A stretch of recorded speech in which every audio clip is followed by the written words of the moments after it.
Crate training tips for puppies. So I got a message from Tanya asking for some crate training tips. Now, I'm not a professional trainer. Everything I've learned is from DIY Canines Puppies Essential course. They cover everything you need to raise your puppy at home the right way. Today we are not talking about potty training, just crate training. I'll share a few tips, but if you want the full breakdown, definitely check out the Puppy Essentials course, which covers all aspects of training, not just crate training. I'll link it in the description and in the comments below.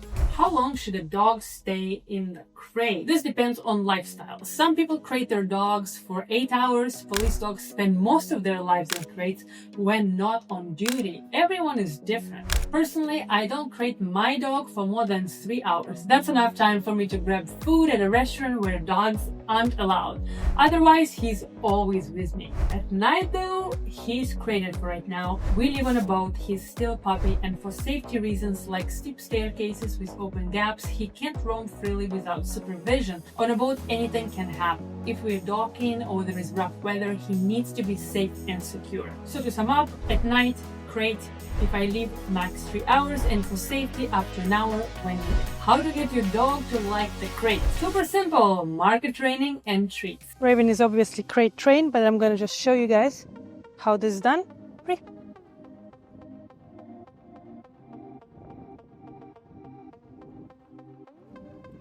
So you will mark first closer to the crate. If he's not getting in the crate, then you will throw a free so he gets out of the crate so you get more reps. Free. So we threw a free, and then the dog, let's just say the dog doesn't want to go inside the crate, but most likely the dog will want to go there because he knows that the food is coming. Let's just say that the dog is not coming into the crate or close to the crate. What are we going to do? We're going to food lure them. Free. So you're going to put your food in the hand, and then you're going to do this, and then you mark it pay.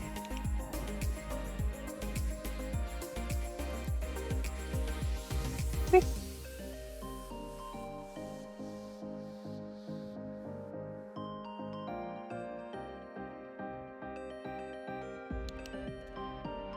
If they don't go inside the crate, you can just put the food in the crate and just wait them out. If they're hungry, sooner or later they will get in the crate, but the best is still just to food lure them inside. Later on, you're just gonna slowly start removing food out of your hand and just gonna be like pointing, and that's how you transition from food lures to hand commands. But that's already more in Obedience 101 course, which I highly recommend for you guys to get free. So you want to mark exactly at the moment as they're in the crate.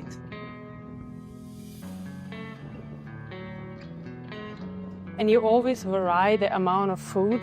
Sometimes you throw 1 piece and sometimes you throw 3 pieces. It's always different. As far as your dog remains in the crate like this during the training session, you can definitely pay them for duration. Just click, just go. They learn very fast that this is a good place where the food is. Now he's staying here, paying him for duration. Oh yes, that's perfect. Let them lay down like this. Even more payment is coming. You let them eat their food, and then you throw a free again, so you get another wrap, and like this you have anywhere from 5 to 15-minute sessions, anywhere from 1 to 2 sessions a day. You do the same thing and you make him love his crate. Some dogs aren't food motivated, so if yours isn't, you might need to skip a meal to increase their drive. In all DIY canine programs, dogs only get food during training, no free feeding. This keeps them motivated. So when I mention using treats and clicker training, that's what I mean. Their meal comes from training sessions. If your dog won't even step in the crate, start small. Reward them for just approaching it. Then gradually build up to going inside. You will get to the point where they will not want to go out of the crate like this. Eventually, they'll start entering on their own because they know that's where the rewards happen. Another trick. Sneak food inside and leave the door open. Let them discover it on their own. Do this for a few days and you'll see a huge improvement. Next one is building duration in the crate. Don't just throw your dog in the crate for hours. Build up time gradually. 1 minute, 5 minutes, 10 minutes, 30 minutes, 1 hour, and so on. Do it every day, random times, not just when you leave. And here's something important. Once your dog loves the crate, stop paying them for going inside. If they keep expecting reward, they'll stay alert instead of relaxing. The crate should be a place to chill, not a waiting room for treats. What if your dog barks, whines, or bites the crate? So this is a little more of a complicated topic, but yep, I dealt with this too. My dog was fine for 20 minutes, but then realized no more treats were coming and started barking and howling like crazy. Some methods in the Puppy Essential course focus on using positive punishments, or you can think of that as correcting that particular behavior. But what worked for me? A camera with a microphone. Now, before I explain, let's talk about charging a negative marker. If you just say no or shush without any prior training, your dog won't understand what it means. First, they need to learn that this word has consequences. That means the word no needs to be followed by a positive punishment of some sort. For example, popping the grape on them for puppy biting or scruffing them. If you generalize this enough, just a verbal marker alone will eventually be enough to stop the behavior.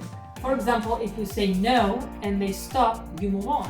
If they don't, you deliver your correction, so they understand that ignoring it doesn't work. Once this is established, the word alone is enough to stop the behavior. So I use the Furbo camera, watch my love-hate review here, and a negative marker. Instead of say no, I use a shush command. Whenever he barked, I shush through the mic. At first, he'd stop for a second, then continue. But after a few days, increasing crate time bit by bit, he stopped barking completely. This might not work for everyone, but it did for me, so I thought I'd share this. Crate safety, what not to do.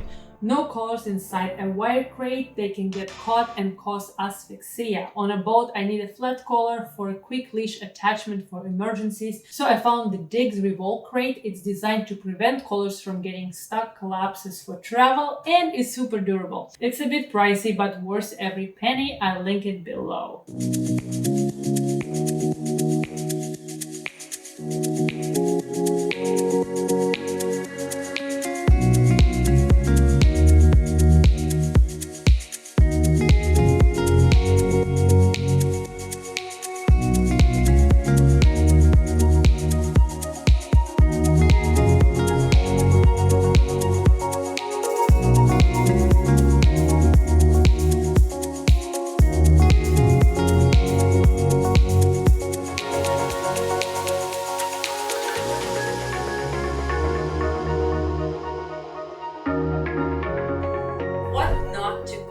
Inside. When starting crate training, absolutely nothing should go inside the crate. No blankets, no toys, nothing.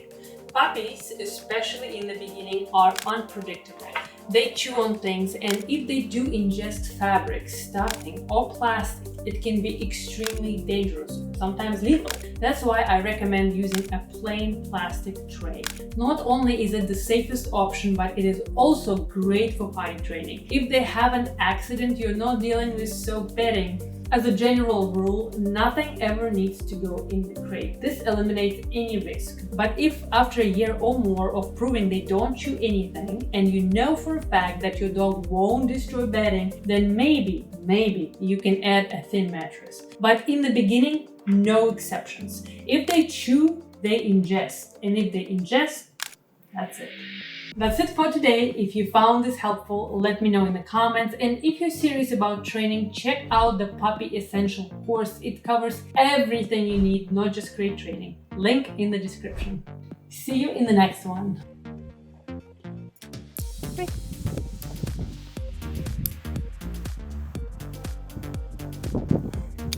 What's up, lady?